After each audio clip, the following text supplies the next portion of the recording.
During the COVID-19 pandemic, everyone around the world was asked to stock up necessary items they needed to survive because the pandemic was not estimated to last for a short period of time.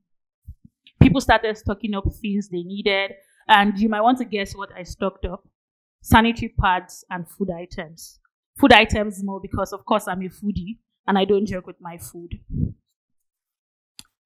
Towards the end of the lockdown phase, I realized that I had exhausted my sanitary materials. I'd calculated with my normal period calendar, but I didn't factor in the place of irregular periods and hormonal changes. I started thinking about, how do I go from here? Where do I get sanitary materials that I need? And this thought led me to women and girls in rural communities. Women and girls in those hallways agree with me that pads are fast becoming expensive for the average citizen to afford, right? A lot of times we complain that we cannot buy pads because tomorrow you go to buy pads and it is 500 naira. The next tomorrow is 800. And sometimes you don't even use a pack. And this led me to thinking, what about the women and girls in rural communities who at the time of the lockdown could not afford sanitary pads? And this led me to creating the Bukola Taiwo Mary Foundation, a foundation that educates women and girls in rural communities about period poverty, safe menstrual hygiene practices, and sexual reproductive health and rights. In our engagement with the foundation, I've heard several stories from different girls, people who use cotton wools, rags, name it. Some girls even say, to ensure that their rags are leak-proof, they line their pants up with nylon to ensure that they don't get stained. These stories are disheartening, and they also expose me to the issues and challenges that a girl child faces as regards sexual reproductive health and rights. What then is sexual reproductive health and rights?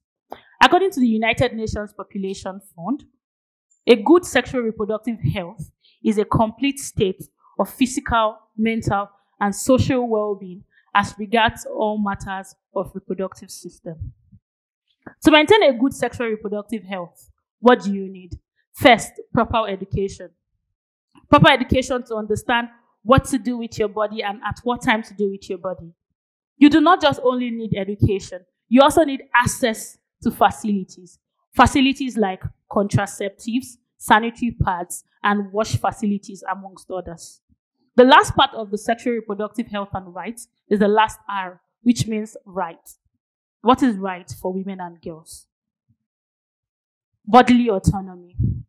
The right to be able to do what you want with your body, who you are intimate with, and how you protect yourself. But these rights do not just stop at what you do with your body. It doesn't stop at that. It includes justice for sexual abuses, irrespective of who your abuser is. I'm going to be sharing a few of the experiences I've had and the experiences of my friends with you. Some of the experiences I have heard inspire me to do more. Some leave me scarred, and others keep me wondering, what kind of society do we live in? What sort of society do we live in? I'll start with the story of my dear friend and sister, Didi of Cameroon. Didi volunteers for non-governmental organizations in the areas of sexual reproductive health and rights and girl-child education. Early this year, she visited the southwest region of Cameroon with an organization, and they went to Muyuka, a town in the southwestern region. But they did not just go to visit the whole community. They visited specifically the teenage pregnant girls in the community. They gave them things they would need to take care of their babies when they give birth. They even did a baby shower with them. As sweet and interesting as this experience is, it was one that was filled with triggering emotions, heavy heart, and tears. I was not there, obviously, but from the pictures and images I saw, I was moved to tears. I spoke to Didi and I asked her, what's the story of those girls? How did they become pregnant at such a tender age? You might want to guess. Some were raped with their rapists working freely in the society, and some were lured. The ages of these girls were between 12 to 18. The story that hits me the most was the story of a 16-year-old mentally impaired girl. She actually could identify a rapist. And whenever she saw him, she kept screaming and shouting, "You raped me, you molested me." But the society didn't take it into account. When they did, the guy had already fled town. Left to live with a 73-year-old mother who was displaced due to the Cameroon civil war, they were left to rely on strangers and the benevolence of the society to sustain their lives. At the time Didi's team got to their community in Cameroon, she was 6 months gone and had never visited the hospital for any medical checkup. The organization took care of her medical bills and the bills of the other girls. They took care of them and gave them things they needed. Some of the girls in African communities and other traditional societies do not have anyone to come to their aid in situations like this. And what do we do in the normal society? We haul insults at them, abuses at them, mothers telling their daughters, "Do not be like that girl. Do not be like her at all." But we do not ask the question of, where are the people that put them in the place that they are as a den? Some of the guys deny their involvement, and some would even threaten the girls to silence. And then where is the space for their right and justice as women and girls? This story actually touches the rights in the sexual reproductive health system. Proper education on what to do with your body, who to report with, who to report to. They even blame the girls and say, "You did not report on time. Why didn't you take precautionary measures?" Precautionary measures that you are against because you believe that women and girls should not have access to this education because it's going to corrupt their mind. Or facilities you think they should not access because without a man, they should not be able to have rights or a say over what happens to their body. I'm also going to talk about another experience, but this deals with period poverty. Last year, we had Project 1000 at BUTA Initiative, and this Project 1000 was aimed at reaching over 1,000 girls in Ekiti State and Osun State, Nigeria. We visited several communities, talked to the old, the young, community leaders to ensure that there was inclusion in whatever we were doing. Because for you to solve a problem, you have to carry everybody along, not just your target audience. We got questions from women, old and young men. And the questions I could frame like this. In our society, we believe that menstrual education is something that should be passed from mother to daughter. And even when we want to talk about these things, we talk about it in secrecy. Why are you talking about it openly? Why are you open about menstruation? Why are you championing the cause of menstruation? And my normal response to all of this has been that a lot of girls start their period with little or no knowledge of what menstrual hygiene is all about. They do not know what to use. They do not know how to place their pads properly. And sometimes they run away from their friends for the period of time so that they don't get stigmatized or stained or feel ashamed. We went a step further by asking some girls in the congregation in one of the places we visited, what was your first period experience like? More than 50% of the girls at that time said for their first period experience, they did not talk to anybody about it.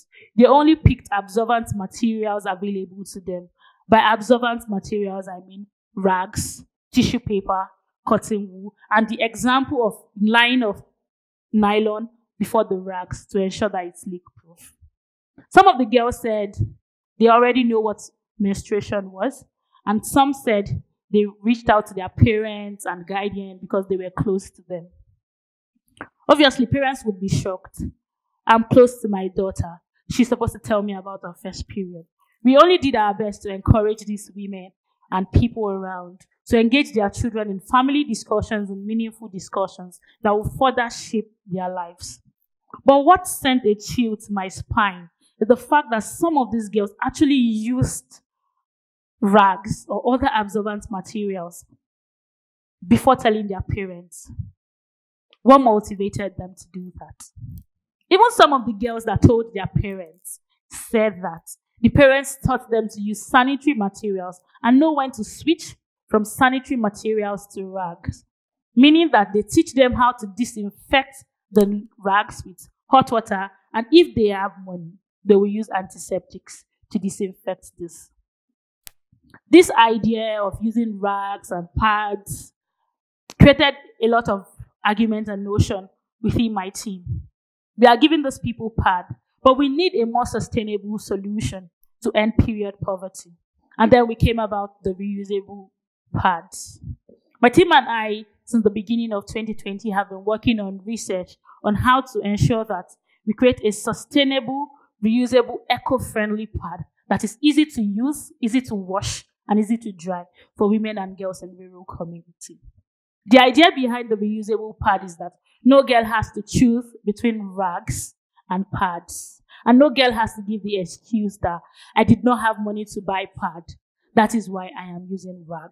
Or I cannot spare my money for pads.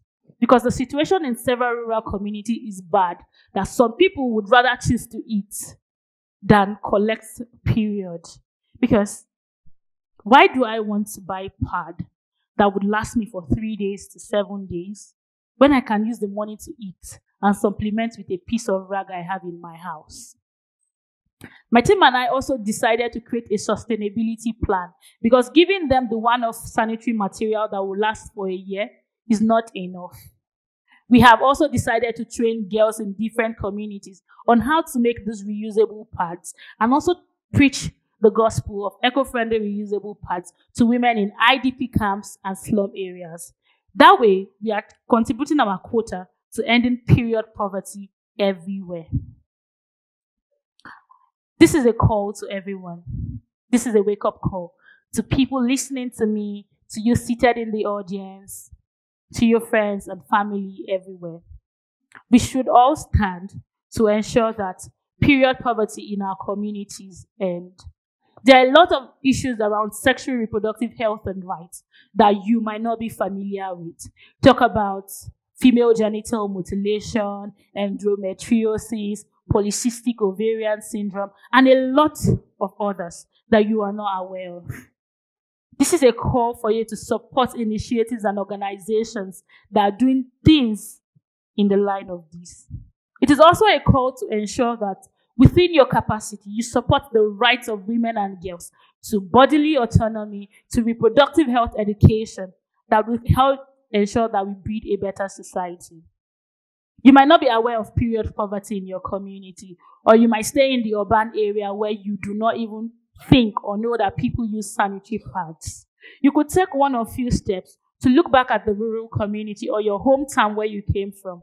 Make period banks available to girls. They do not have to buy them. They just have to walk into the period bank, pick sanitary materials they need within the period they need it, and leave.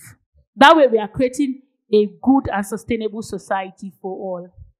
Once again, I just want to tell you that it is our rights and duties to protect the rights of others around us, support the education of girls as regards reproductive health, and also support the rights of girls. Thank you.